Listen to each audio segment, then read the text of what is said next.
it all stays inside you.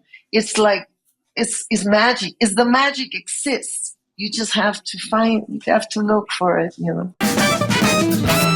As Cecilia was mentored in her early career by some of the greatest international band leaders like Carlo Berschia and Stan Getz, she continues to pay it forward as a mentor to our next generation of artists.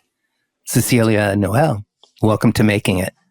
Hi, Terry. Thank you so much. Thank you for having me on the show. I am very flattered that you call me. Lovely words you say. Thank you. And it's very, very, I'm going to open this so I can see you bigger. Yeah. It's really lovely, all the presentation, and I hear your honesty and your lack of pretense. You know what I mean? Which, I do. It's all about love, baby, and you know that. And it's beautiful, beautiful. Thank you. Thank you so much for having me here. My pleasure. I just want to mention from the bio that you read that is Carlo Berschia. Thank you. Carlo Berschia was an Italian immigrant after the war that came escaping the war from Italy to Peru. As a songwriter, as a director, first of all, and as a good listener of music, understanding genres and different things and styles and tempos and conducting. Carlo Berschia was the most important musician in my life. Thank you for helping me with the pronunciation. And his family is still in Peru. And I want to say hello to them, to my Ritas. I love them.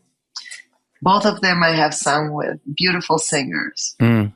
Yes. And also, having Stan Getz as another mentor is pretty wonderful. Stan, lovely to me, and giving me an opportunity, him and Steve, his son, to come to America and follow my dream. And that was the message that I always got from him. It was just that, and nothing more and nothing less. It was what I needed to open my wings and fly and come to America, especially to land in New York City. Right. Well, that must have been, I would imagine, pretty overwhelming. I love them so much forever. They are in my heart, both of them. Yeah, Stan and Steve. It was a beautiful opportunity just to really start learning. Sorry to interrupt you. No. It's our conversation. So no, not at all. By the way, I wanted to say hi to our moderator, Lisa, who's with us today. And hello, Cecilia. Oh God. I'm going to blab and blab and blab. Hello, darling. Oh my gosh. Okay, I saw The Lost City. Oh, you did? Las Grimas Sin Fin. Oh my gosh. Oh my. I just want to go back and watch just the scene where that song. The whole soundtrack is really good. Like the whole soundtrack, I'm just thinking over the interview. The whole soundtrack is being acknowledged, but that song is it's endless tears, people. It means endless tears. There's not a human person with an eye who's ever had water in it that will not feel this song. Like I'm literally looking for all the lyrics in English right now. And I will let you get back to your interview. But thank you. Oh. Thank you, Lisa. Thank you. Yes. Oh, I'm so happy you liked it. Yeah. So there's so much to talk about. And one thing that I think is really interesting, we'll just jump around, but one thing that I find really fascinating about you is that you started early as a singer, actor, and dancer. When you were 8 years old, you were starring on a TV show.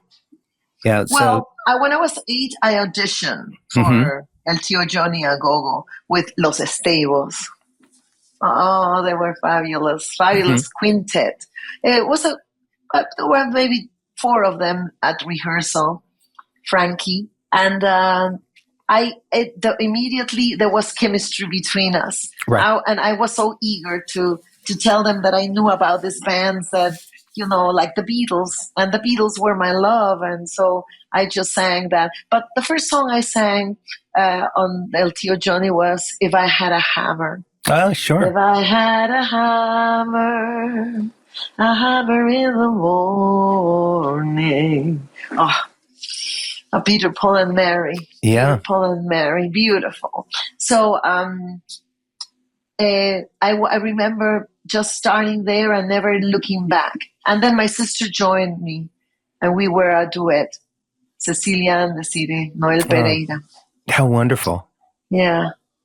Hey, by the way, I wanted to thank you and tell everybody for a beautiful performance over the weekend. I had the pleasure of going to hear you and watch you sing and dance with the Wild Clams in Topanga out at the festival. And you were just, as always, on fire. It was great. Sweetheart. There's fire and there is focus.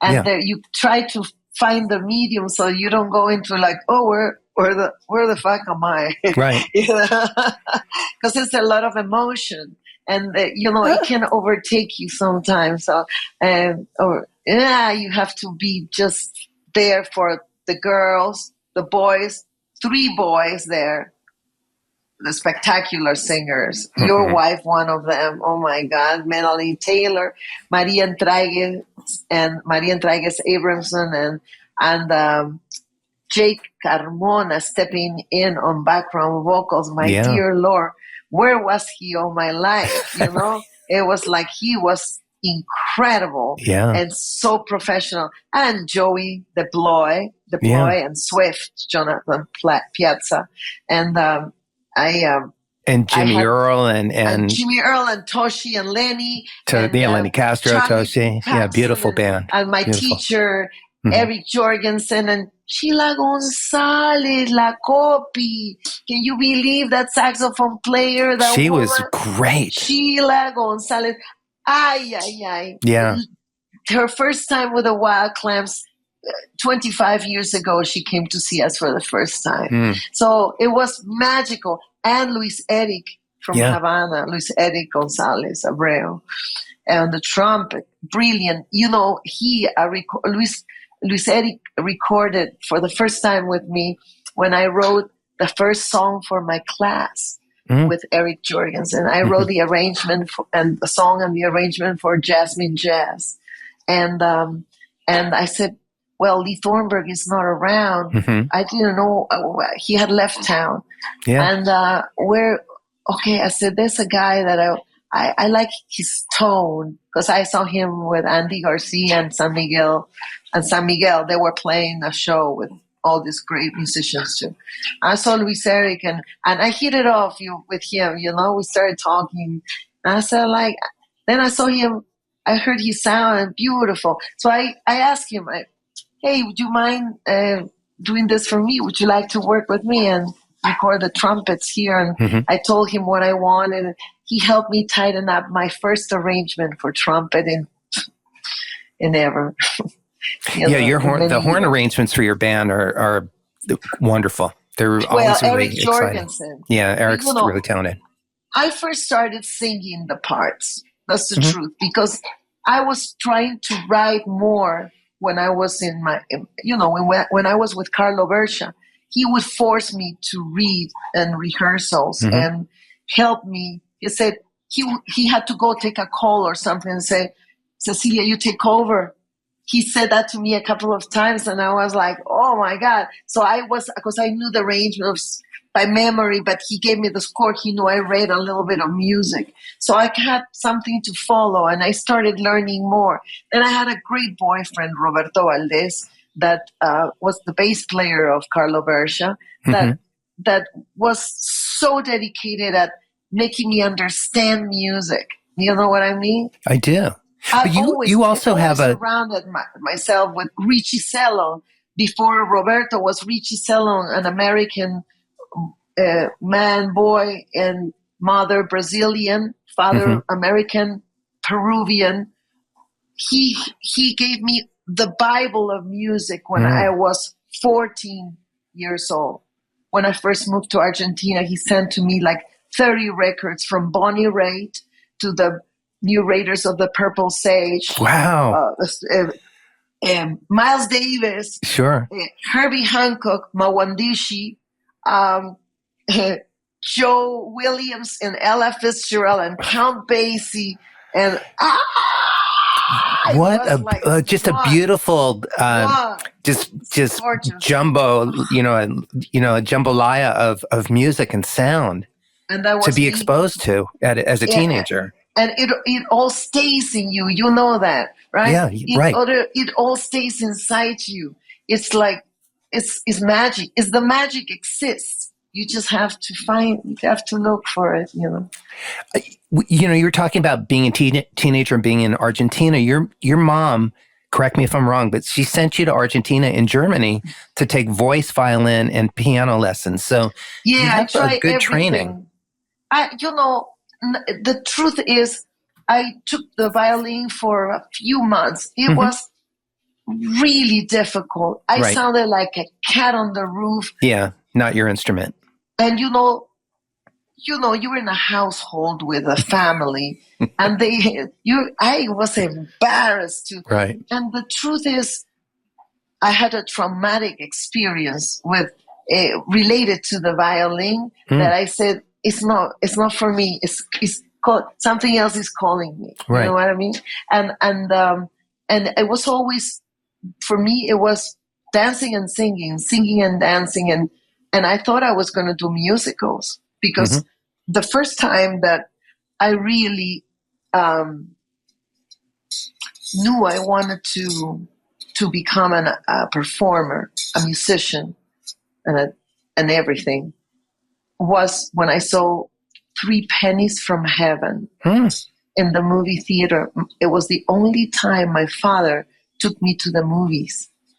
And I remember grabbing his hand and looking at him and saying, Papacito, eso es lo que quiero hacer yo.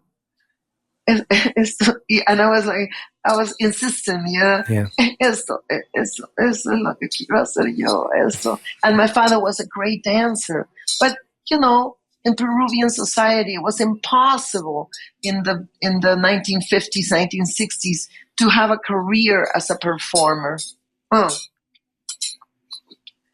didn't exist. Existed for the people that had no other option to go to a university. Oh, right. Right. The conservatory was for just classical musicians. Right. There's so much more than that.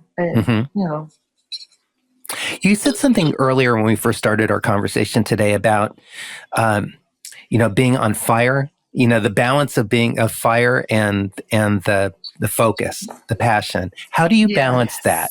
Where do you find your balance because you and I both have a warrior attitude about performing and you ground yourself. I normally work out. If I don't dance, I'm like the girl in the Hans Christian Andersen's children's story of the girl with the red shoes. Right. So you don't lift weights. Do you hike? I lift. Oh no. You do? I have an incredible trainer. Her name is Annika Jarlinge. Yeah, look at those guns. Yeah. From Stockholm. Yeah. I 3 times a week. Okay. Annika trains me and Colin too in separate days because otherwise we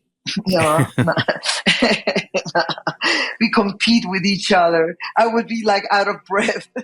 Do you also hike because you live out in the canyon? Honestly, walking. I love walking, but I don't hike anymore. Also because I have a dog, and you too, and she's a visitor. Look at that's Loba. Loba, say hello. Hey, sweetie. Where's Rico? Where's Rico? Ricoletto. Rico. Oh, he's behind you. Rico is right here. Look at there he is. There he is. Yes, baby. So the truth, they don't let dogs in the trail.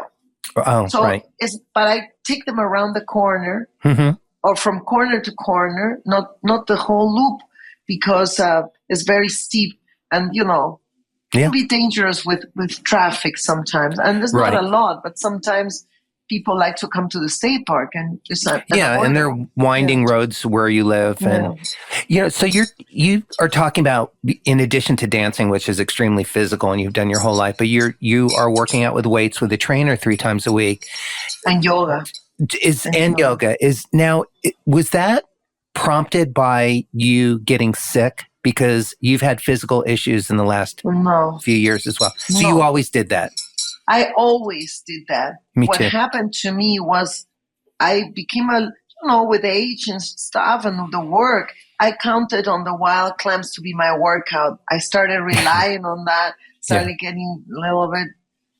And also, I got married and we were working together after a few years. We started working together and more and more and more and more. And I wanted to be with my husband and then you eat great stuff that he cooks. How can you avoid it? So I started like, I started like gaining weight. And I was like, okay, I thought I have to go back and dance. But we were working really hard and I remember we had to fly to Australia for a meeting and some casting situation. Then we were doing a Qantas commercial, and then fly to the United Kingdom, shoot there 2 or 3 days. It was brutal. It was brutal. It was 24 hours from Australia to London. From Sydney to London, and I started to feel that when I was drinking a little bit of white wine that I like from New Zealand and that area. I had a strange feeling inside me, like almost like a burning thing. And when I came back, it was like I had this crawling here. I never got a mask or the butterfly mark.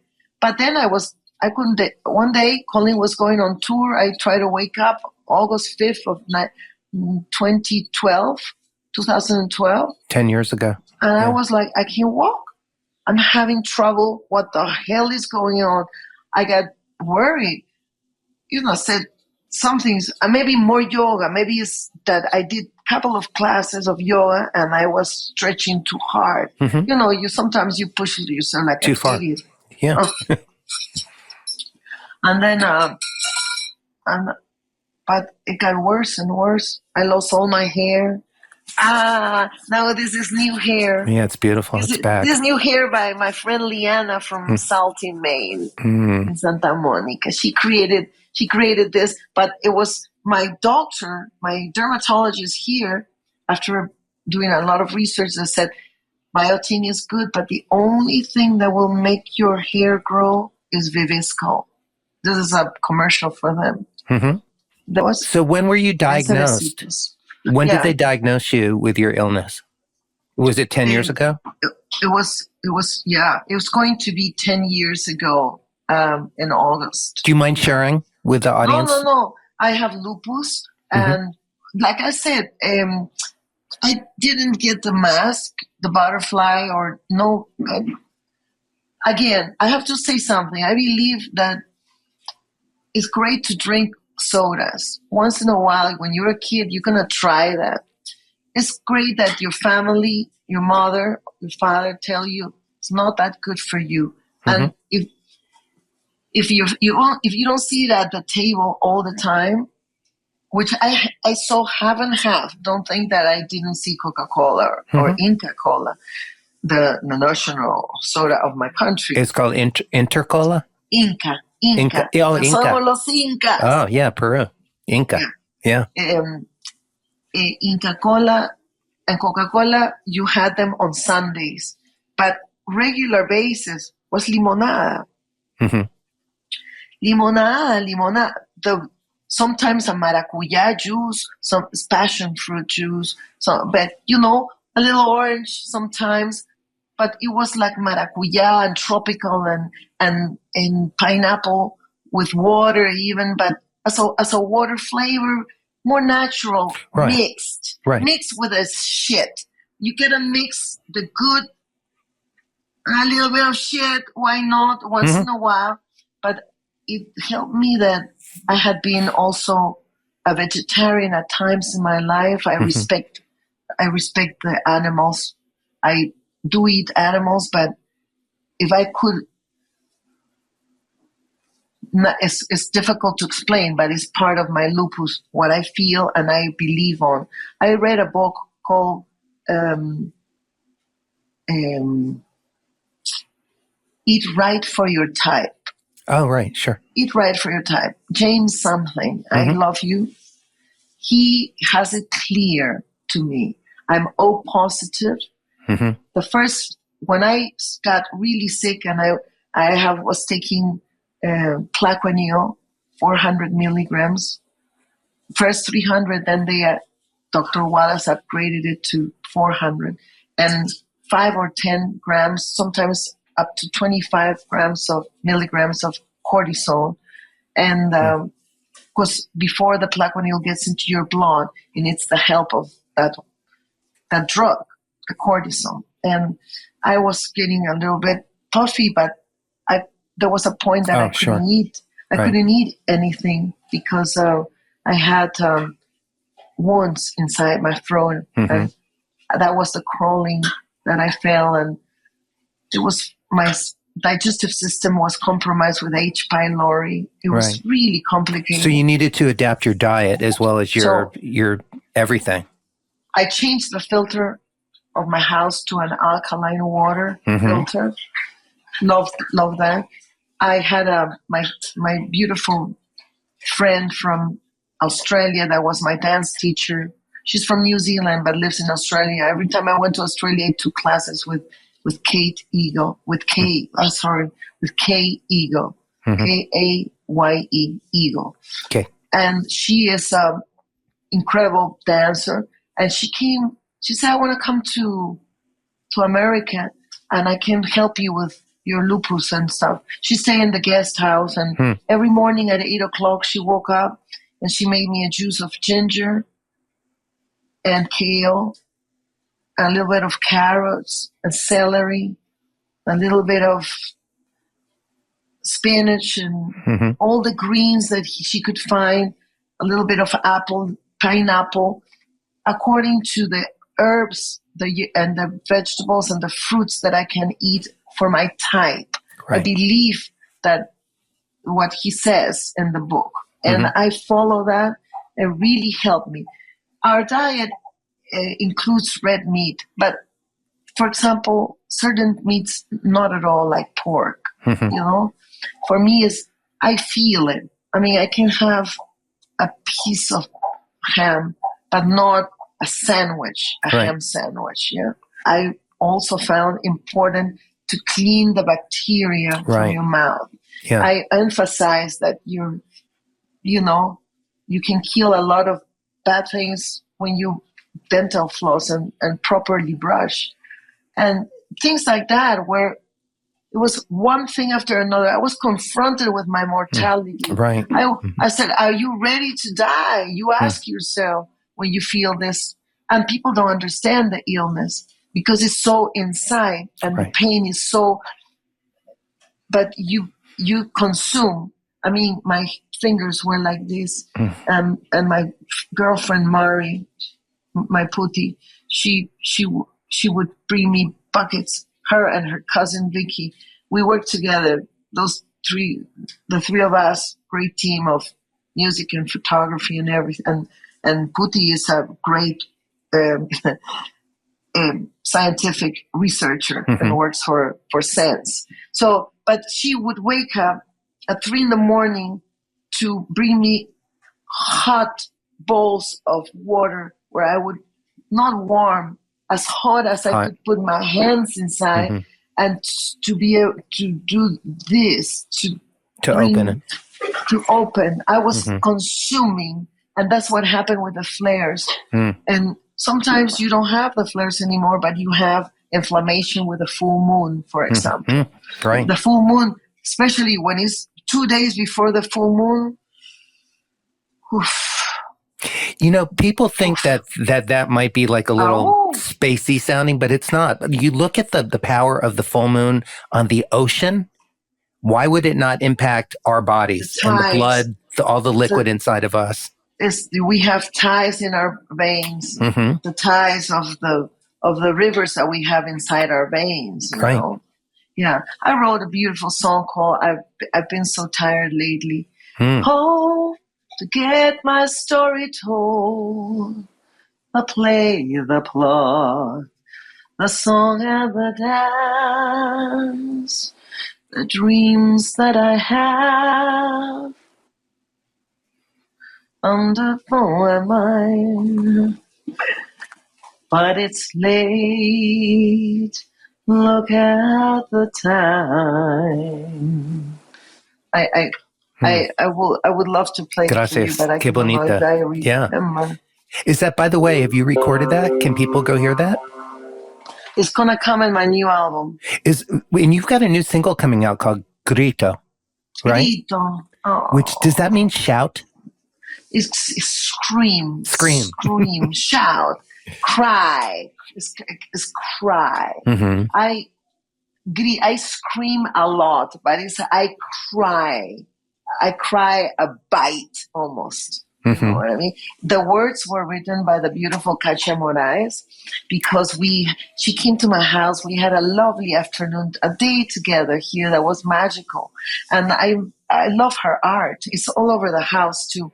When I walk with the phone, I'll show you some of her pieces are fantastic. And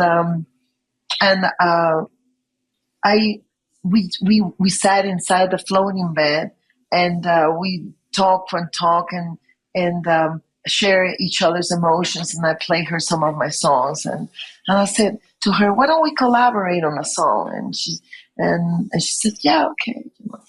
I said, "Why don't you send me a couple of poems, and I can put music to that." And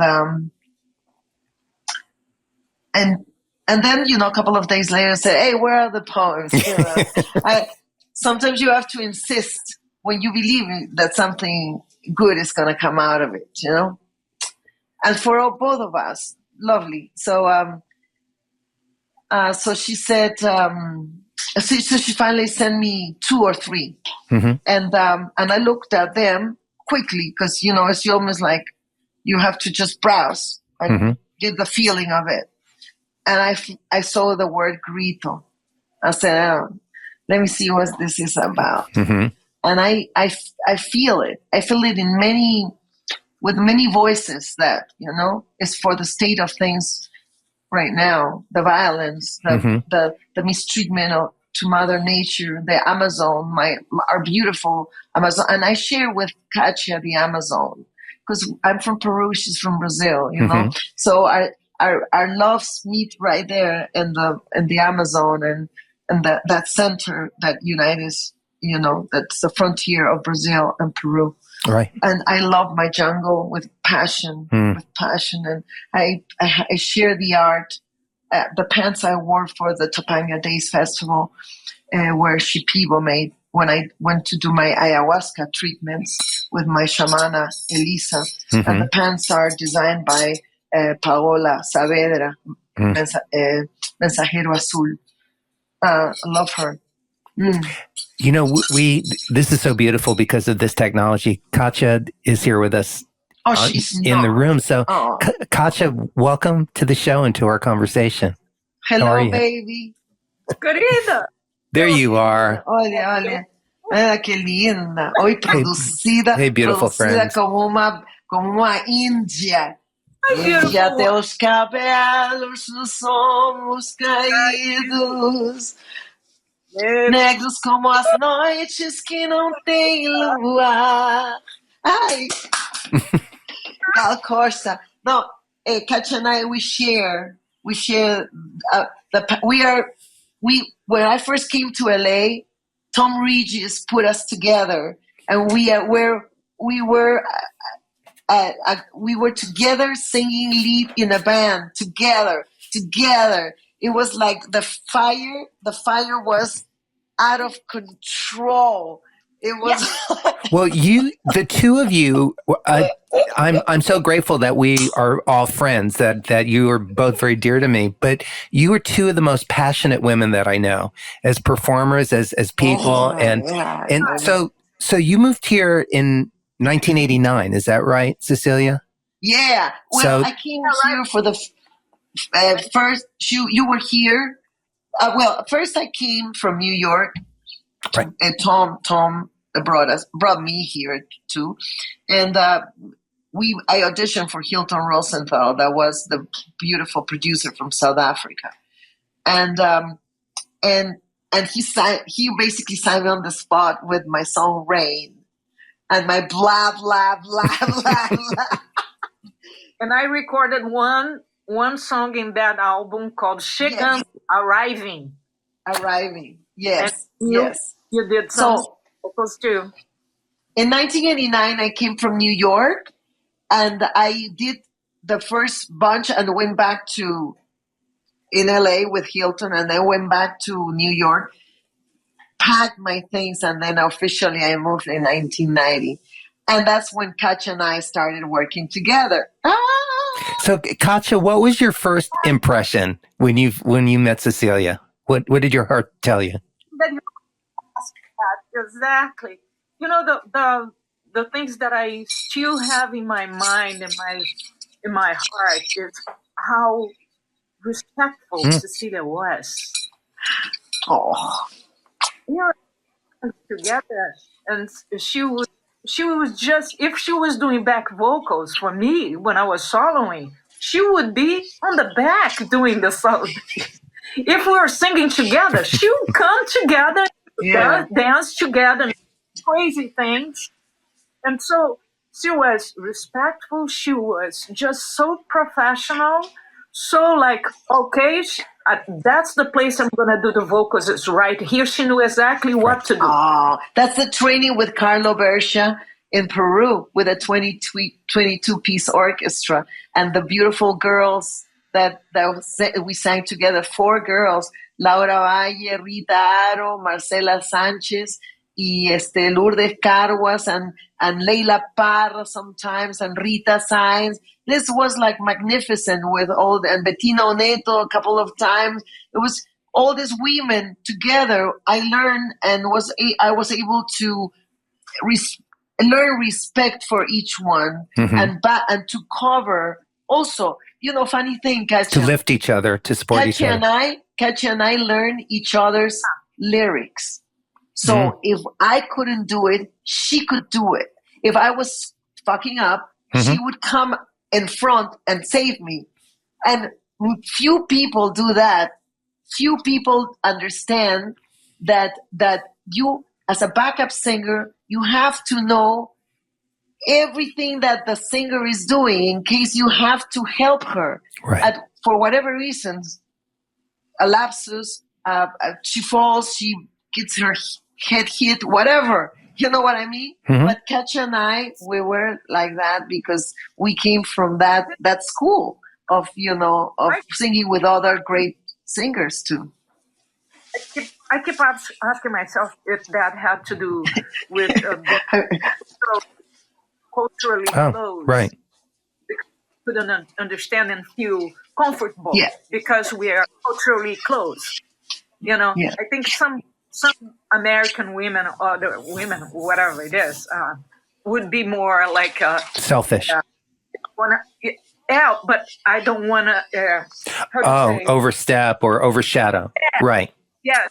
Is that? Yeah. You know. Just like, but it's all about the intention in which you do it. Yes. If you were stepping up to the front because you were supporting your friend, you can feel it by the body language, right? You know. Yes. And that's the cool thing. I felt comfortable. She made me feel comfortable. Right. Yeah. I have a question for both of you because you're reminding me of my experiences also as a musician and as a band leader and music director, that the best bands that I've ever had consist of other leaders, because people who are leaders or artists are used to being in the front of the stage. make wonderful support people in the back of the stage because they understand all of the positions and what is required for each. And any one of those people, like the two of you for each other, can step forward at any point in a song to lift it, support it, and then move back again. Well, it takes a long way for you to find the people that think like you. You know, it's not easy, especially being a woman, I think. Yeah. I always allow the men to be more leaders than I. Even though I was very upfront and very strong in what I was doing, but I felt awkward in telling them and suggesting them to to do something. And so because I think it wasn't. I didn't think it's like that. I always thought that she was very strong since the first time that because I tell you something, because I was respected by someone like Carlo Bercia. Right. He gave me respect. He saw that I was interested in conducting a band, and I could learn and learning music and reading and following a score and telling, and the help with Carlo together with Roberto Valdez, that took me seriously as a singer musician, helped me study, even play just the bass line with one hand on the left, but the chord, and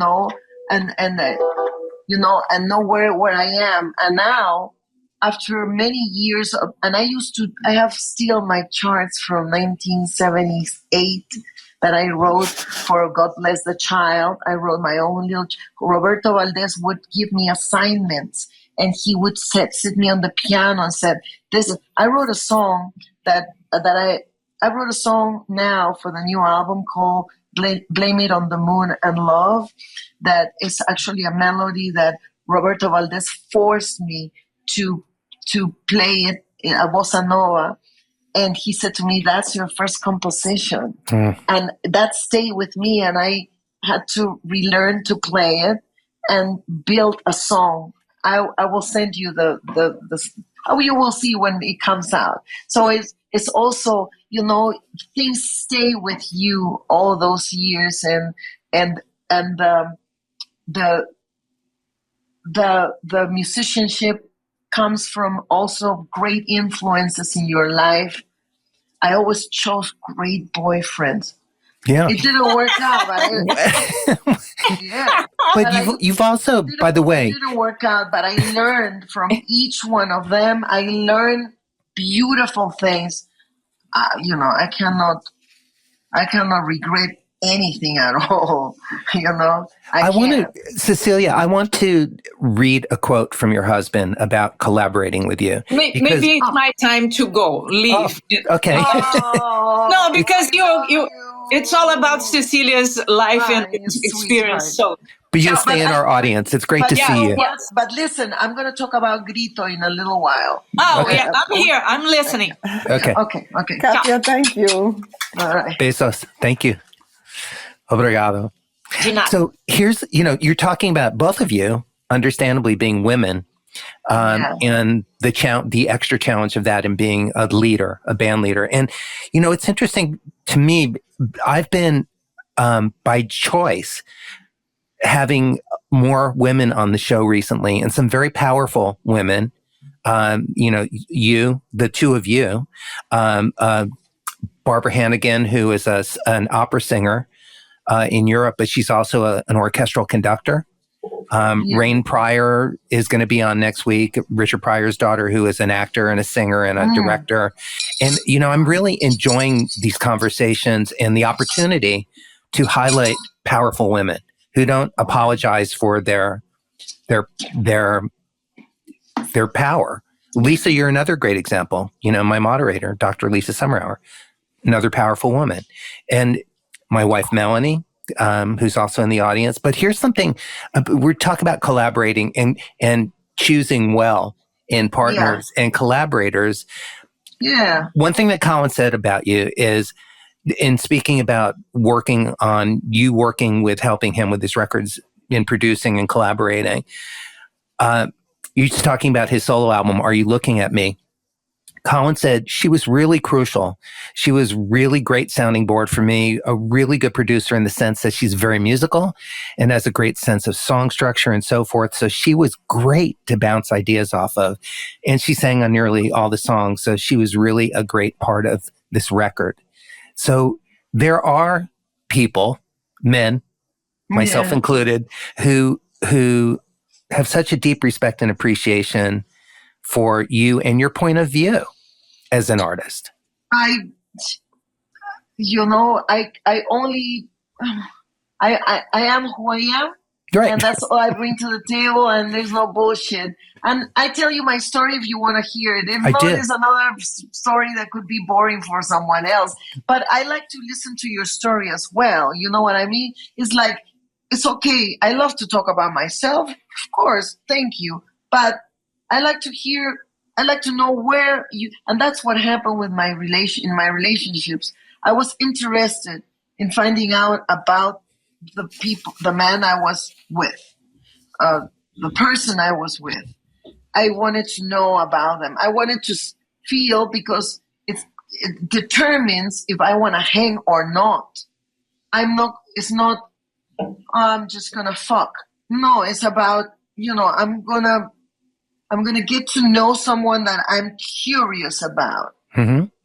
I'm curious about. And I learned music from every single one of them, and look at the man that Colin Hay is. That comes one day to watch me today, May 31st of 1993. At this time, I was singing at the Theatricum Botanicum, the Wheel Gear, where we met to leave our cars. That auditorium, the Shakespeare, where they do Shakespeare. Sure. I was singing for a benefit for our friend Elena. Colin was playing before me. I like to say he was opening the show for me with his guitar, solo, his guitar and his loose pants and these boots that were over his pants that I thought, he looks like a hunter. Who's that guy? And then I'm walking down the road, listening to his music with my lawyer, John Blaufer. And he says to me, that's the guy from Men at Work. I said, I know him. I said, yes, he's my client. I told you he's my client, but I don't think you recognize the name. Right. Colin Hay. I said, oh my God, we made in 1985 in the recording studio of Bon Jovi's grandfather, the Power Station. I was dancing, and my sister Bettina Sayeh, beautiful dancer from New York City, we were asked by Alex Acuna to come to the session and dance for the session to inspire the musicians. And this was the Lyle Mays recording of 1985, his first solo album. Wow. Imagine. And Colin Hay, we were in Studio A, and Colin was in Studio B, mixing the last Men at Work album, Two Hearts, with Greg Ham and I can't remember the engineer, sorry. But I came out to the lounge in a break. Colin came. I remember him pouring coffee, facing the back, and his silhouette, the form of his head, I recognized from the videos of Who Can It Be Now, and Overkill, and Down Under, and I was like, this is the guy from Men at Work, 1985. Yeah. I wrote it in, I have my agenda where I wrote on the 12th of February. Oh, in your journal. 1985. And I underlined with one of my favorite colors, aqua, I met Colin. Because I understood when I asked him, what's your name? Because I knew Men at Work, but I didn't know what his name was. He says, my name is Colin. my Spanish ear understood Colin. Right, sure. So I wrote Colan, and I underlined it, Colin. And it was, and then 8 years later, we meet at the Theatricum Botanicum on the 31st. You and I, today is the 31st anniversary of you meeting again. Right. It is incredible. It's incredible. That's fantastic. Today is 29 years. 29 years that and he came to see me after that for 5 years. So that's what I wanted to know. So how quickly or slowly did it turn into a relationship and then a marriage? No, for years. He just came to see Cecilia Noël and the Wild Clams. Myself. Right. Because he loved the band. He thought we were funny. He understood it was great, and the musicians were fantastic. Mm-hmm. And he would bring girlfriends and friends and Chad Fisher and all his lovely friends from the neighborhood to see me, and they would come to the Baked Potato to watch us perform. And and Gisa, that sang with me in those days, Gisa Vatki, she would say to me, "Ahí está tu novio." There is your boyfriend. Ahí está tu novio. Mira, está tu novio. You are going to marry him one day. Jesus said that to you? She said that to me in 1994, 95, before she went to Chile. Yeah. Before she went to Chile, then she came back. But Colin would appear, and I remember he later told me, he would be like I would be coming towards on the side, and he would have seen me, but he would probably have seen me, but he was pretending he was not seeing me, and he would be smiling, Yeah, because he liked lovely. You. Yeah, sure. Oh my God! And the minute that I started hugging him, we had to say hello. I was by this time Tristan Bowden and we had decided to separate. With lots of pain in our hearts, but of course. It was the best thing for both of us, and he has a wonderful life, and he's a lovely friend, And you have a wonderful life as well. You both do. Oh, of course. Yeah. But when I saw Colin and we would hug, and it was lovely. It was lovely. Yeah. It was really. There was home there. You know what I mean? And the first time I walked into the house, and he had the fireplace with big flames coming out, and it was like, and I could hear the spirit of my mother saying, I had recently lost my mom when I started dating Colin, and I could hear the voice of my mom saying, yeah. Because we love fireplaces in Peru. We always had our fireplace with on, and no, I don't like to say on, lit. How do you say the flame? Yeah, lit. Yeah. Lit. Yeah. With real wood. Or you would light a fire. Yes. Just fantastic. Well, it's so interesting because Melanie and I have the same thing. We were friends for many years, like you and Colin. Yeah. Before our relationship evolved into a romantic relationship. Into romance, yeah. And into a partnership. Respect. Yeah.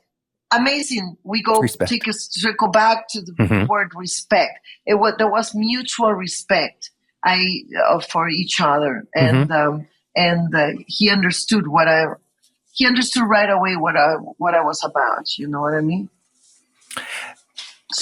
I do know what you mean. I want to ask you a music question, and then we'll get back to personal, which to me is much more interesting, more important. But you had a record deal when you first moved out here, on a major label. And on Epic Sony. Yeah. On Epic Sony. And, it's always fascinating to me to talk to people about those moments, that we work for and dream of, and how those experiences are in some ways everything that we dreamt of, and in other ways they fall short. But it is what it is, and the beauty is that you are where you look.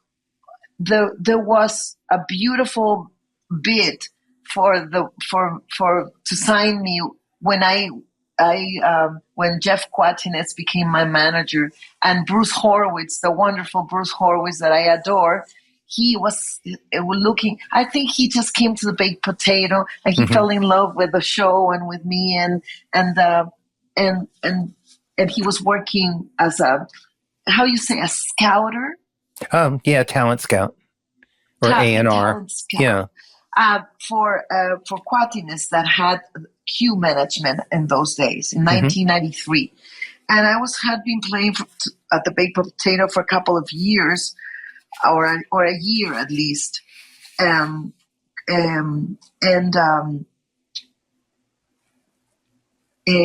and I became, friends, and I gave him my cassette, and he gave it to Quatinets. And on the 14th, Valentine's Day of February of 1994, I was sitting in my West Hills home that I love so much, and the phone rang, and it was Jeff Quatinez that said, "Cecilia, I have stopped in the middle of the highway or a street, I don't know. I have stopped my car to tell you, don't sign with anybody. I am going to get you all your deals. This is the new music that is going to explode." He was right, and so was I. Yeah. The mix. First of all, give credit to Miami Sound Machine, because they did do this pop thing. But then that was in the 80s, and now it was the 90s, and a new thing. There was other shit that had come in the middle that didn't let that pop, beautiful thing that they were doing from Miami to really become, to keep growing into other artists. Right. But I always wanted to do the mambo. And I always wanted to sing Beatles songs. Yeah. And I always wanted to rock like Jimi Hendrix. And I always wanted to sing beautifully and do musicals and dance. And, I could see myself with Bob Mackie outfits as well, and G-strings like Cher. But at the same time, I wanted to turn around and conduct the band and tell them when to come in and know what the fuck I was doing. Because it was not about just, my mom said, you want to be a singer? You're going to have to learn music. Yeah. Because you're not going to sing like a little bird. Your mom was right. And my mom was a woman of books and culture and costumes and designs and beautiful things. So between the culture of my mom and the dancing ways of my father, I created too my own mixture of Afro-Peruvian. People say Afro-Cuban, but the truth is all the African music that went to South America and America and the Caribbean, and Brazil and everywhere, and Brazil, and the candomblé and the samba and the batucada and Mozambique and to Miami, where I grew up, exactly. But there was a lack of new Latin artists. There was Selena, right? There was Selena and me. Selena was in 10. Sorry, Selena was in. I got emotion. My voice cuts off. Sorry, Selena in Texas. And I was here in Los Angeles, and she was looking for songs. I was writing "Don't Tell Nobody," "Till Sun Go Down," and her husband came to see us play. And it was lovely, lovely Chris Perez, beautiful guitarist. I really respected, and I heard from other A&Rs like Jose Bejar, that was with EMI, etc. I was being shopped around in those days by not only by Quatinez, but before by Hilton Rosenthal. Nobody was getting it, but Quatinez said, "This is a new thing," and he was correct. And Mark Anthony was starting to do more mixture of things from New York with Ralph Mercado and those guys that wanted him to get him more internationally. But that was a little after me. No, I think it was there, but it was still in New York. Sorry. I don't want to take credit for nothing. I have not invented anything here. It's just what I have put together is my experiences and songs with the influences musically that I have and love. And and that's all. But did you come up with it came from a lot of that. Did you come up with the term salsa? Was that yours? No. Okay. No. Salsa is a term from the 70s when disco happened. And and in New York City, there was the sound of disco started getting mixed with violins, but there was still like percussive things, and it was not exactly the mixture of things that I do, but it was the closest to what I felt my music could be called off from whatever, you know. I mean, if you wanted to use use the term salsa, because not only afro but there's a sauce thing, it's a sauciness in spice in Caribbean and Afro-Peruvian, all that stuff that comes from Africa mixed with the Latin music and the cantejondo and the Spain, and because it's all of that is all up to Portugal, where my grandfather is from. You know, it's all of that. It has fado, but it's mixed with the north of Africa that travels up. You know, all of that are my influences, and the fact that my father was from Spanish descent, my mother from Portuguese and Inca. You know, it's a beautiful mixture of things, and ultimately we're all African. So, so I always think I have a little bit of everything, and it's really fun. Well, it comes through in your art. I want to ask you a question to get your perspective, and then see if any of our audience members have anything that they would like to ask you or make a comment on before I get to my closing questions. If you got another few minutes to hang with me. Yeah. So, I'll hang with you. Great. And then I'll take this babies. So here's my question, because you're talking about having this great record signed to a major record label. You're mentioning some of the other artists who have really brought cultural music into pop music and blended them in a way where they've become quite famous. And fame is not something that is, I'm always curious about it, because it's kind of an interesting, it's an interesting thing. You're married to somebody who got very famous in his band. And then and then started all over again almost. Right. Oh, yeah. It's the ups and downs. The fame is I feel famous. Yeah. I'm famous in my neighborhood. That's why I wrote that song, you know. That song is on Spotify, by the way. Famous in my neighborhood. And I have a new website, CeciliaNoel.com, that my fabulous friends, between Carlinhos, Rafael Pompeo, and John Luini from Chime Interactive, and Emily, and all the equipment of people that believe in me and help me get, you know, into technology and teach me, like you are teaching me how to do Fireside now and all that. But it's all a process, you know. It is. By the way, Lisa, do you mind putting up Cecilia's website on the crawl so people can see it? Oh, thank you. Up there already. There you go. You're a step ahead of me. And my Instagram is Wild Clam, and my Facebook, I'm still a Facebook bitch. Cecilia Noël, and Cecilia Noël also with the umlaut over the E. But, you know. So, what was your question before that? I got sidetracked. Well, it's just, you know, it's really about fame, and this came up last week because my guest last week was Lorna Luft, who grew up in a famous family. You know, her mom lies in her sister, and but so she brought up the topic of fame, and I find it curious because it's some people see it as an illusion, or it's not, you know, it's some people, we're in a whole... live with yourself. Remember, you gotta live with yourself. Yeah. You gotta face your demons every day. Fame, it does. I mean, some people know you more than, you know, more people know you. And now with social media, I don't have a lot of followers or anything like that. Not yet. No, people have not discovered me yet. They will. mean, the world. Again. But but there is also something very interesting with the so-called fame and celebrity status and all that.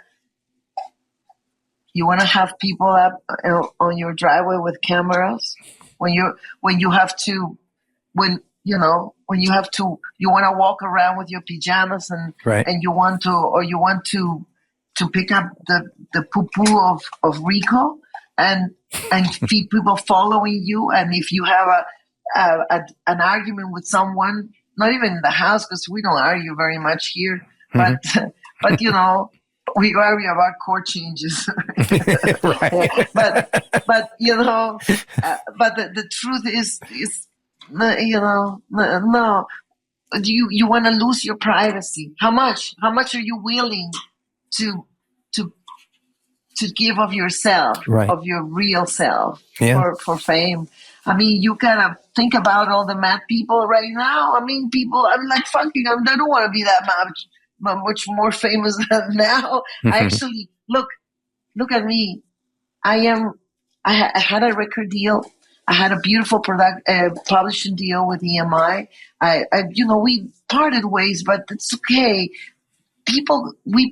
I was lucky. Because I had people around me like John Blaufer and then later Peter Lopez, rest in peace, that believed in me and helped me, and Quatinets, and it was the best time, I think, when he was still a fresh 26, 28-year-old manager, and he had all that fire, and he got me those deals, a total unknown artist with just promises and and talent and drive and focus. But honestly, my message was honest always. And when I was not happy, I would say it.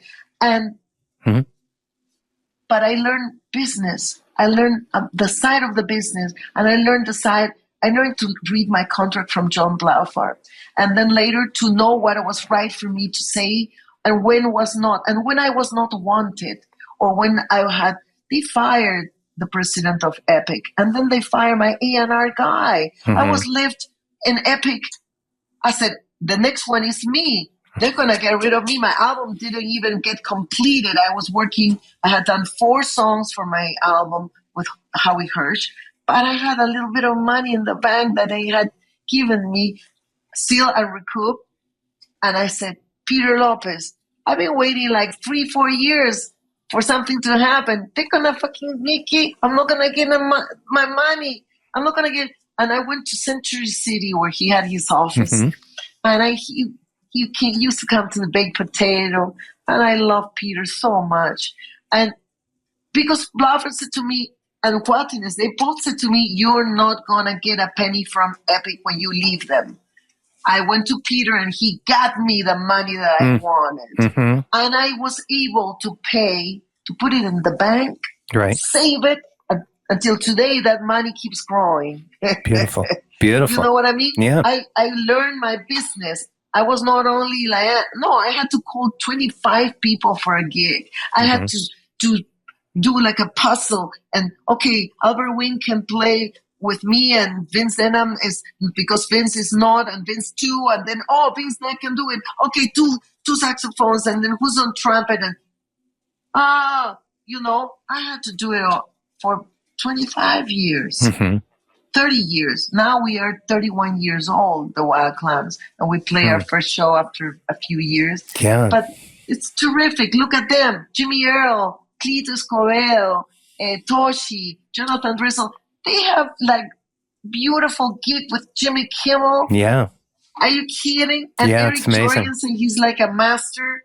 And Chechi Alara is the musician, the fucking directs the Emmys and the Grammys, and Oscars and shit. Yeah. What? And producer of Camila Cabello, por favor. Right. And the co-writer on Lágrimas Sin Fin with David Aguilar. I auditioned for Lágrimas Sin Fin. I sent my tape to my beautiful agent, Jasper. They sent me the request among many other singers in LA. I sent my MP3 or whatever you said now, and one day I was on the table with another singer. It was between me and another, and I heard that maybe it was going to be me. I was like, no, I can't believe it. And Chichi got so excited, and my agent got excited. Everybody was excited for me, but they couldn't say anything because it's Paramount that they have to see what fits in the movie and what. Then Chichi one day calls me and says, Flaca, can you come and we're going to do the session on Saturday, but do you mind if you sing live in front of the producers? I said, that's my thing, cabrillo.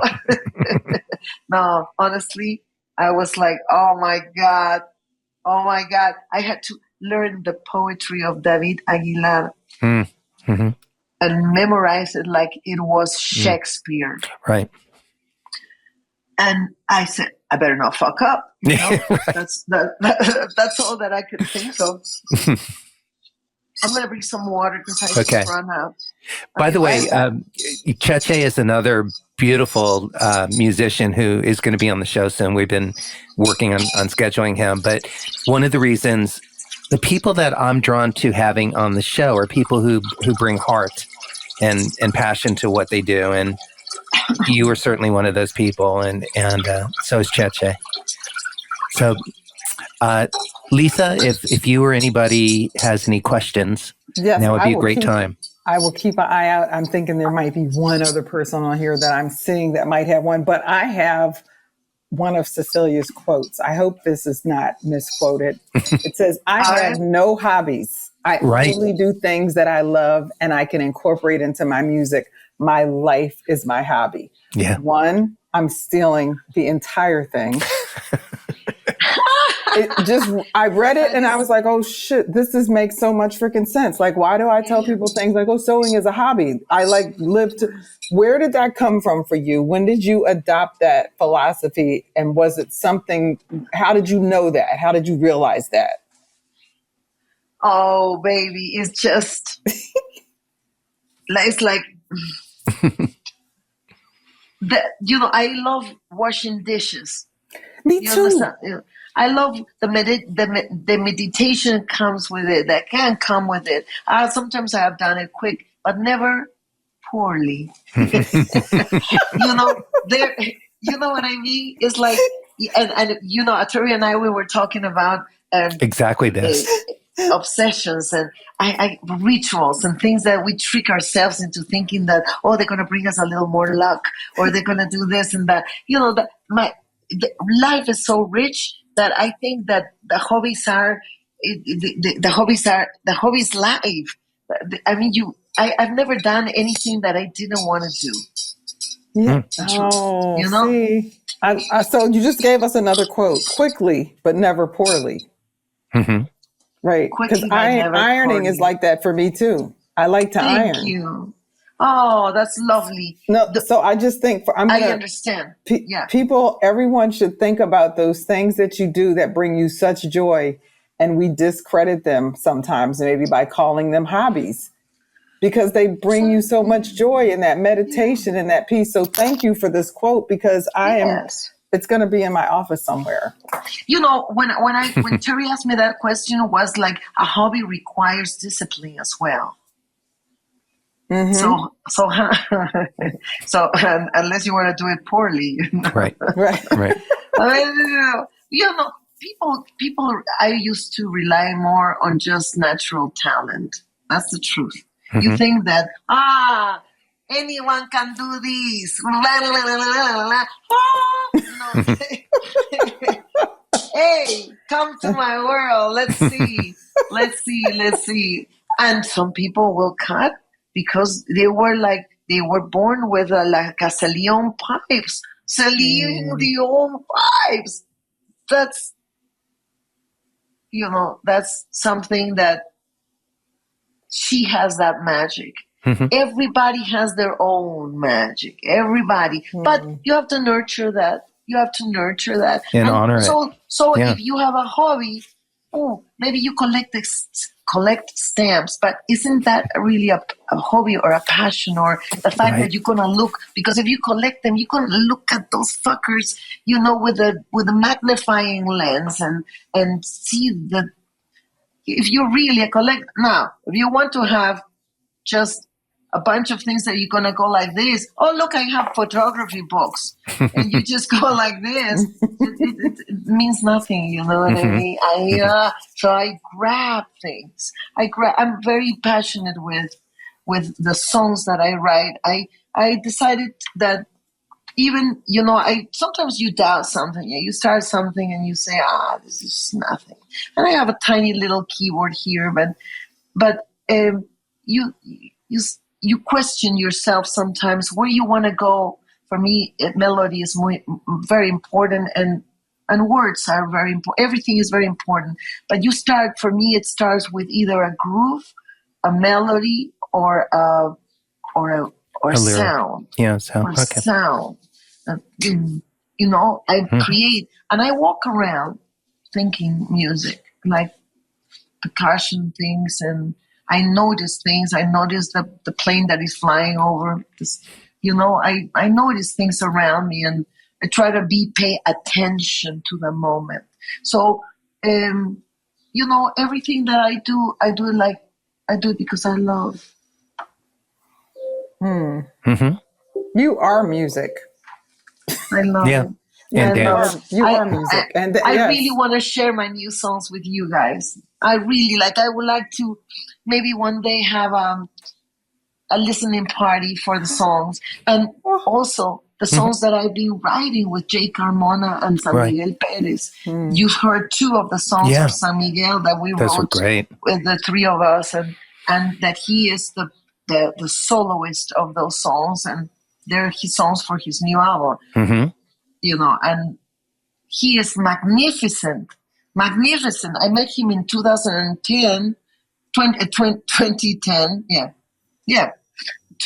in Havana, when I requested a tres player for The Boys Are Back in Town from Havana Rocks. I love that version of The Boys Are Back in Town. And when I brought the tracks back here, and I was learning, I was finding a way to sing them in that style, I kept hearing the tres. I heard the tres. I said, and I had to lay a rough vocal on the sessions, right, in Havana. I was like, it's not possible that someone can play around the melody of the song and my vocals with such musicality. Right. It's ridiculous. Yeah. It's ridiculous. I was like in love with the tres. And then I went back to Cuba when I finalized the legalities of the record and finished the tracks. I went back to present the album in Cuba with all the right permissions and everything. And I called his house, and his girlfriend then said to me, he went to Tampa and stayed there. I was like, Toshi is going on tour. Perfect. And I need a guitar player for the baked potato. Yeah. I flew him I wrote to him Tampa. on Facebook and the Facebook invoice, and he just said, yes, I remember you, blah, blah, blah, blah, blah, blah, blah, blah, blah. Send him a FedEx package with all the music, the charts, everything. He came back here and played like he was part of the Clams. And Jimmy Earl said, whoa. Right. This is the shit. So that's quite a statement. I have both of them, Toshi and Sammy. And Sammy also plays great percussion. So he did the other day. Timbales. Yeah. And Lenny Castro and Sammy and Hunter playing the bongo and the bell. Terrific. We're terrific. It's a powerhouse of rhythm. Charlie Paxson on drums. Oh my dear Lord. I love Charlie. Let me ask you, I have one more question, because it's something else we had talked about. We were talking about not having hobbies as well earlier. And Lisa, I'm glad that you brought that up.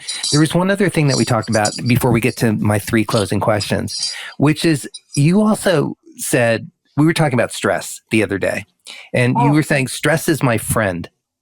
Say more. Stress is my friend. First of all, when I got lupus, I had to make lupus my friend. Yeah. The wolf is my friend. Right. The wolf is my friend. Lupus means wolf in Latin for those who don't know. Yeah. Lupus means wolf. And I do feel like that. and your central, your nervous system central, the central of your nerves back here, it's kind of kaput when you get when you have lupus. Stress brings lupus.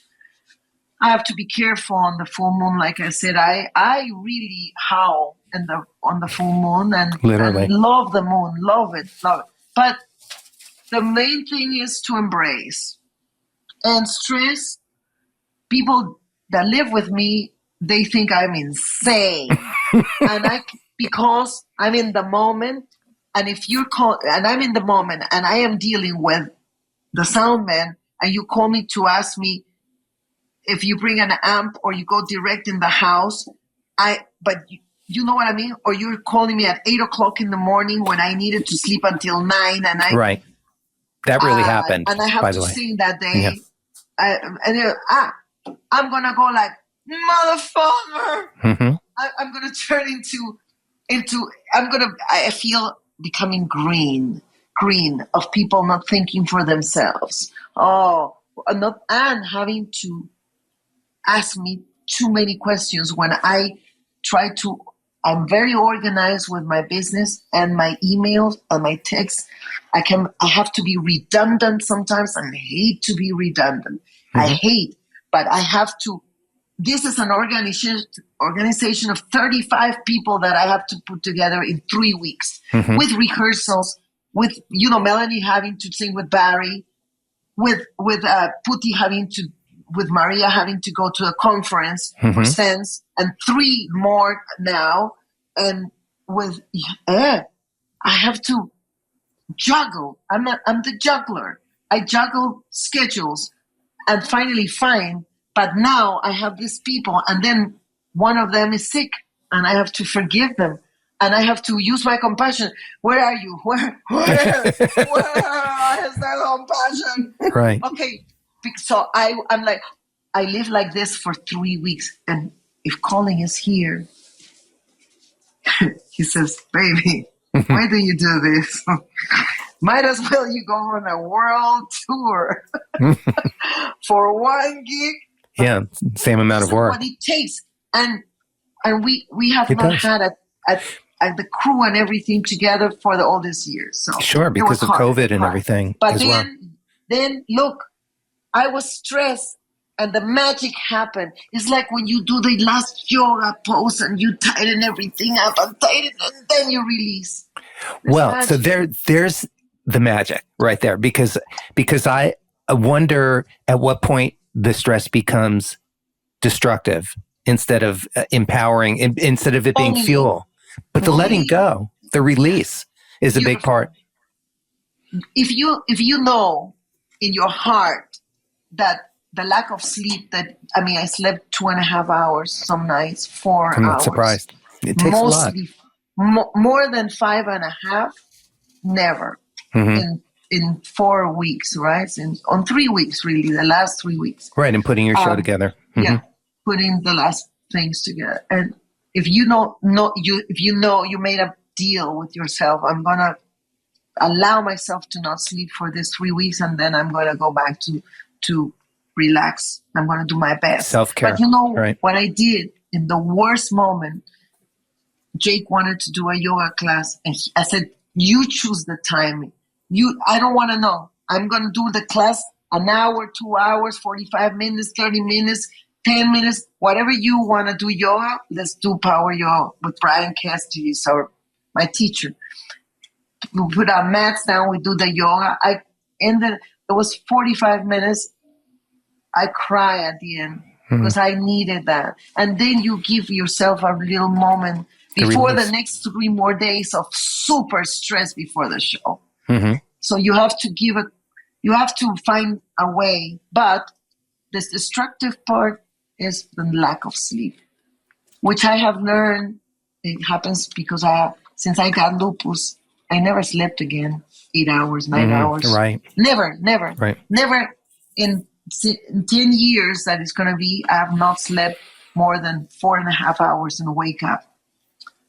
So that's the part where I said, okay, how do I compensate it? Loving it. what can I tell you? The only thing that I can do is love the stress and love the fact that I'm honored to have this job again, to conduct a band that after the rehearsals they go like, oh my God, thank you. How I'm not going to love that, right? When people are happy to play with you. Well, there's the balance too. The stress is balanced by the release and the gratitude. Yeah, gratitude all the way, every day. Thank you. Okay, I don't know what's going to happen. I have a feeling of how my day is going to go. Welcome the unpredictable. Welcome the changes. Welcome everything. Welcome. Yeah, it's part of the growth, guys. You know. Thank you for answering that. Yeah. With honesty. I want to ask you my closing 3 questions that I ask all of my guests, and then I'll let you get some more well-needed rest. And I thank you for taking the time to do the show so quickly after this incredible focus and to putting your last concert together that you just did over the weekend. So the first of the 3 questions, since this show is called Making It, what does making it mean to you, both personally and professionally? And making it is being. Perfect. It's this moment. Look at me in front of the great Terry Wollman in a beautiful show with new technology. At 64 years old, I'm part of this world. I'm part of the music scene. If I want to be as much as I want to be or as little as I want to be, but in the ears of my musicians and in the hearts of the 20 people that stay at the end to watch me play, you know what I mean? And it's all of it is important. The respect for the moment. This moment doesn't come back. This is making it. Beautiful. Thank you. Can you share, Besos? Can you share 3 tips for success that have driven your career? Humbleness, determination, Isadonga.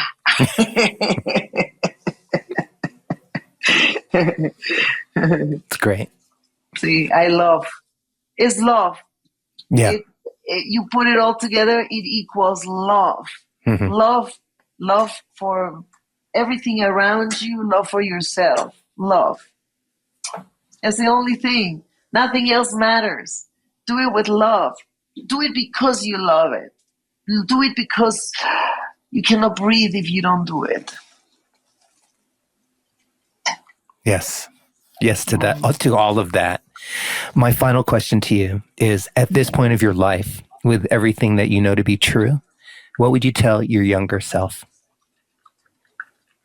Easy does it.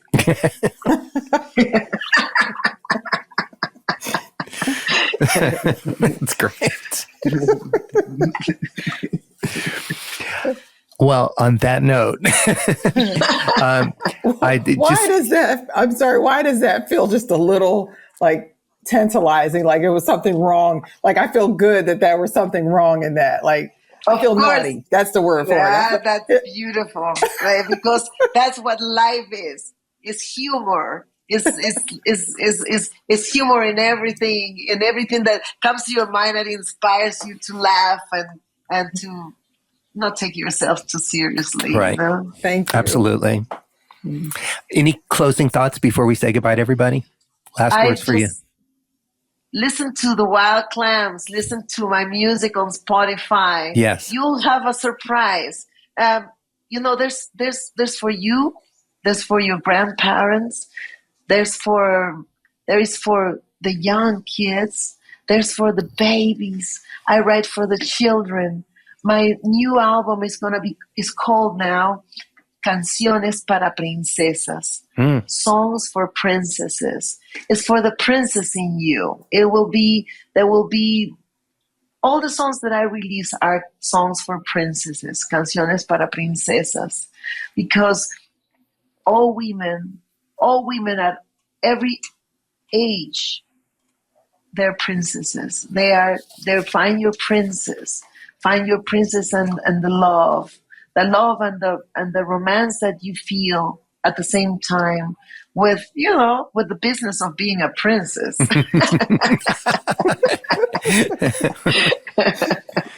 So you mentioned Spotify, and this is my opportunity to remind everybody that not only go listen to Spotify, go subscribe. So go to Cecilia Noël and subscribe, and go to Terry Wollman and subscribe, and please also to YouTube, my YouTube channel, Cecilia Noël. Please subscribe. Just hit the subscription. Tons of videos from all the times of me and the Wild Clams, and big shows and little shows, and shows with Colin Hay, and shows with and songs of the movies that I've done. Please come. YouTube is beautiful for me, and don't forget Instagram, Wild Clam. I'm Wild Clam on Instagram, Cecilia Noël on Facebook, and go for it. And Terry, and listen to Terry too, and listen to this show more often, because you have the best questions, Terry. Thank you, and the best guest. Lovely. And you have the best girl there. Yeah, Melanie. Around the house dancing away. Melanie Taylor. I love you. I love you, love you. We love you too so very much. The name of your new single, well, I'll start by saying the name of my new single that's coming out in 3 weeks is my new arrangement of What Is Hip, with a horn arrangement. What Is Hip? Oh. We turned it on its side. It's just wonderful, featuring Andy Snitzer from New York and a great horn section. And I can't wait to share that with everybody. So go to Spotify, pre-save, and also go to Cecilia, to all of the YouTube, Instagram, and Spotify, and pre-save, because Grito is coming out soon too. And I can't wait to hear your new single. Yes. With the words of Katia Moraes, and a duet with Carlinhos. Yeah. Rafael from Sao Paulo. Yes. So this has been a beautiful opportunity to get to catch up with you and to share your story with everybody. Katia, by the way, thank you for joining us today, and thanks for coming on stage. We love you. Thank you, Morena, Linda. Yeah. And Lisa, thank you. Thank you, Lisa. And to our live, go ahead, Lisa. I'm sorry. No, I was just saying it's always a joy. I don't know why every week I'm more amazed than the week before. It is always such a joy. We're really blessed by the guests that we've been having. It's a joy for me. Thank you. Thank you. You attract those beautiful butterflies. Yes, we attract each other. I agree with that. By the way, to our virtual audience, we see you, we hear you, and we really appreciate you. So thank you for being in the virtual audience with us. And to everybody who's listening to the streaming, thanks for joining us on the show. We will see you next week. Cecilia, thank you so much. And I want everybody just to stay safe and stay inspired. And I love you, Cecilia. Thank you. Thank you, Terry. Ciao, amigos. Ciao. Gracias.